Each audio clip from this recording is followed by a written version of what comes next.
3 days in a row, this is going to be a bit of a habit. But you're wondering if someone's actually going to come through that gate. I hope not. Otherwise I have to stop.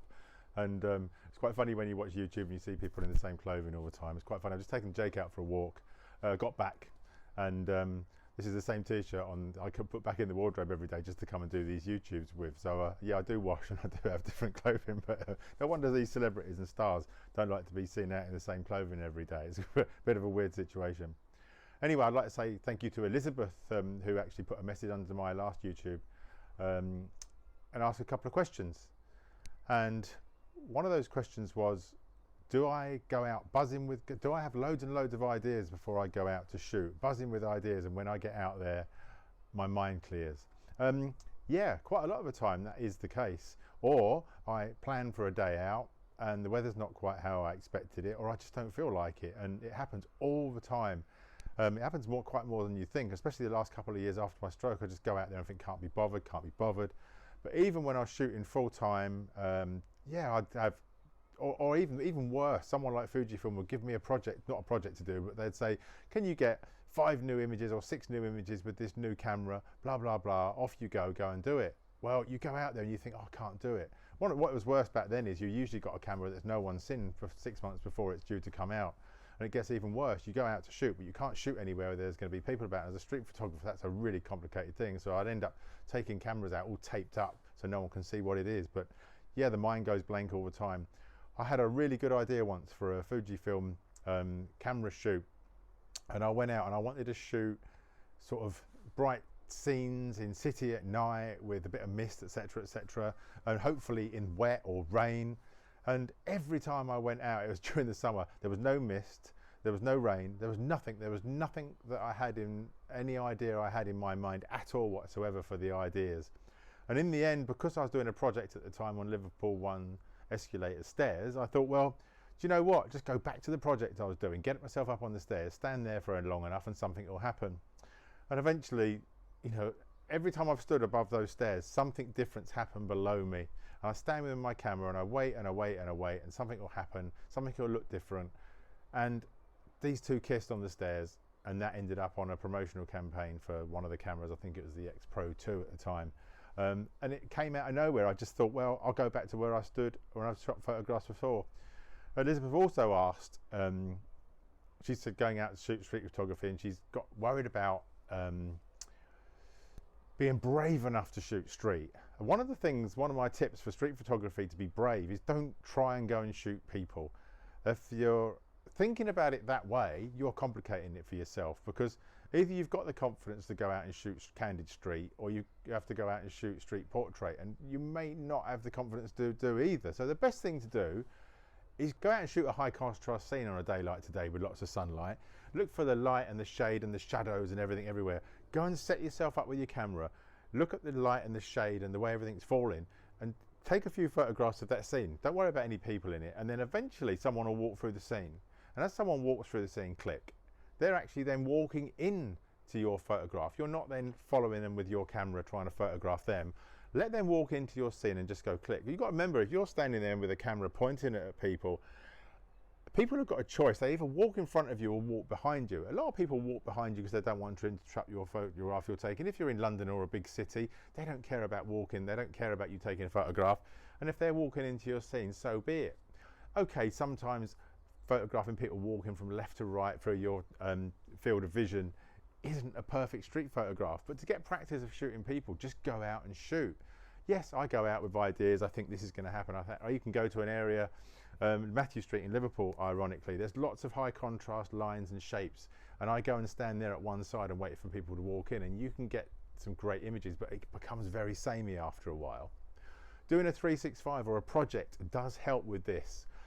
If you're going out with lack of ideas and you don't want to take photographs, if you force yourself to do a 365, it's a photograph a day for 365 days, then you've got to go out every day to complete the project to take a photograph. So you may not feel good that day. You may feel, I can't be bothered today, but you've got to get that photograph. If you don't get a photograph, you don't complete the 365. So that's why a 365 is a really, really good idea to go out and have a go at, because it makes you go out and take a photograph every day. So those days when you've got lack of mojo, or you're not feeling great, or you just can't be bothered, because you've done that project, then you'll probably find out that that's the way to do it.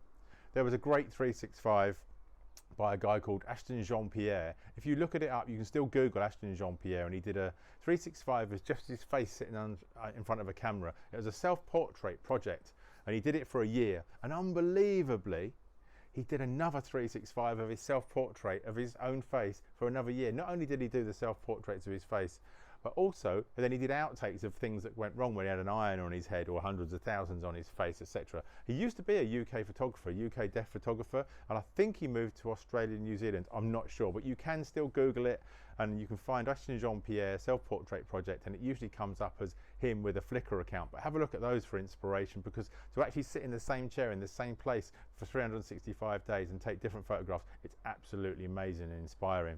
Claire Armitage did one as well as herself, which was a 365 self-portrait project in a totally different way, and ended up doing talks about it afterwards.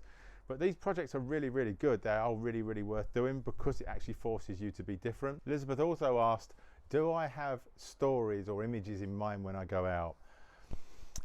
Sometimes yes. I mean, it's a bit difficult now. When I used to work for other companies and they used to say, can you go and get us 6 images for this or 10 images for that, or we're doing this story or this write-up in a magazine, amateur photographer, for instance, can you talk about this, that and the other? Sometimes I use images from my library, sometimes I go out and take some fresh new ones. Since I've retired, it's a little bit different. I've done 365 since I've retired, and they've all helped. I do have images in mind sometimes, and sometimes I don't.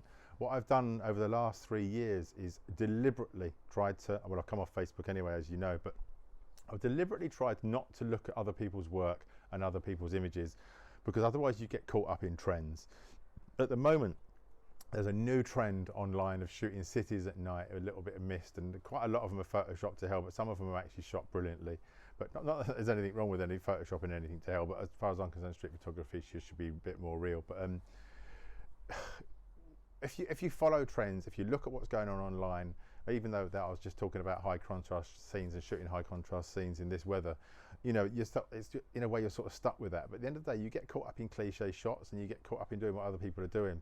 So sometimes it's best just to go out with your camera and see what there is, see what's going on. And if you get a little bit stressed when you get out and you find it a little bit complicated, go and have a coffee, sit in a coffee shop, have a couple of coffees, or go in a pub and have a couple of beers or a couple of whiskies, and then go out on the street again, try again, see how that goes, and then break your day up. I mean, it was a joke at the time, but you know, we used to go out, shoot street photography, have cake and coffee, or street photography, cake and whiskey, whatever. But it is a social thing as well. One of the big problems over the last couple of years with COVID is we're not meeting up. I can't remember the last time I've been out with my mates, and it's sort of like quite annoying, and it makes you fed up really at times as well, that interaction you have as a group when you go out. And when we go out as a group, we end up drinking coffee, drinking beer, having a few whiskies, shooting some street photography, having a chat. It's a really, really brilliant day out. Sometimes I don't get many photographs when I go out with my mates like that. I've got to be honest, we spend more time in cake shops and the pub than we do taking photographs, but we end up talking about photography, and because we talk about photography, we inspire each other to take better photographs next time. And that's another thing. Once this is all over, hopefully we can get some meetups going on again, and we can get out. I want to get some meetups going on that we've missed out over the years. Definitely want to get together with some of my mates, and when I do that, we'll invite other people along as well, and we'll put some of the events on that we weren't able to before. Even though I haven't got my companies, I said we'd do the walks, and we will do some walks again in the future. But for inspiration now, I don't want to look at anything else. I want to go out. I'm never going to be unique. There's no such thing as unique thought anymore, and unique in images. It's pretty rare something happens. It's all been done. It's all been shot. And that's one of the downsides of the internet as well, the copy culture, where everyone copies everybody else. I think you have to sort of do something to death. You have to go and do a project, and you have to do it to death, whether it be a self-portrait project or any project. You have to find an idea, and you have to just work with it yourself. The people that have become famous from their work, the Bubble Man from Flickr, Miss Anelia, they can become famous because they do a subject to death. If you're going to take photographs of bubbles, then you need to be the best at that, and the only way to be the best at that is shoot bubbles for 5 years, 10 years, 15 years, or all your whole life. That's the only way you're going to be recognised for doing that one subject. You can't do that in a month, 2 months, a year. You've got to dedicate yourself to it for absolutely ages. It's a bit like an Olympian.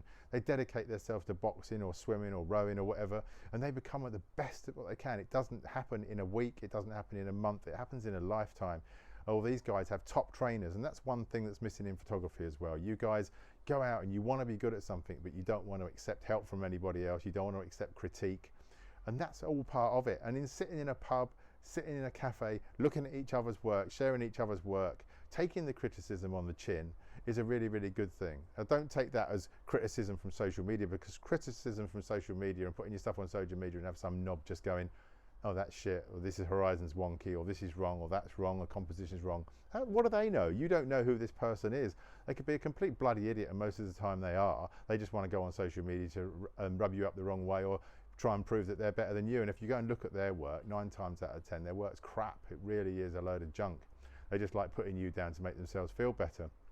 And if you want great critique, get critique from the people that you know and love as well. If you like Martin Parr's work, you don't want to get critique from David Bailey, do you, at the end of the day? You want to try and get critique from Martin Parr.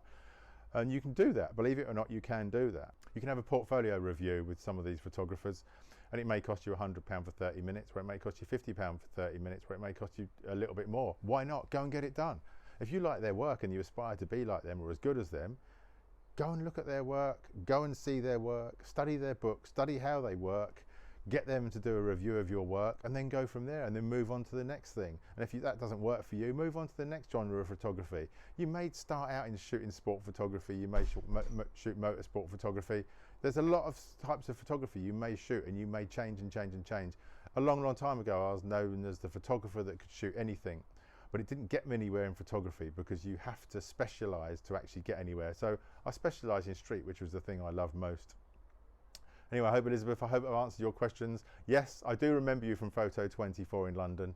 That was a great weekend. I do miss weekends like that, and I do miss the photo walks and everything else. And thank you to everyone else that's messaged me and sent things in. I will make more and more videos about the things you ask me about as well. And as I say, I'm going to do a lot more. One guy asked, can I do talks about how I plan my walks and my photography days out and everything? Yes, I will do that. Definitely, I am going to do that. One of the things I will tell you is I plan everything now through Komoot and Ordnance Survey apps. The Ordnance Survey app is about £24 a year, and basically one of the great things you can do is put in the area you're in and then search for routes, and it will bring up bike routes, walking routes, running routes, road cycling routes, and then you just plot them on. You can actually plot them on the map. One of the other things you can do is go online, think to yourself, I want to go do such and such a way. So you find it online, you find the GPX file, and you can import that GPX file in to Ordnance Survey, and then it just puts that route on the map for you. Absolutely brilliant app. I recommend it, and Komoot as well. So basically what I do is I plan most of my routes now on Ordnance Survey, and then when I do my routes, I record them on Komoot. I'll put those links below, and you can have a look at some of the stuff I've done. Have a great week. I might do another one tomorrow. We'll see how things go. Take care, everyone.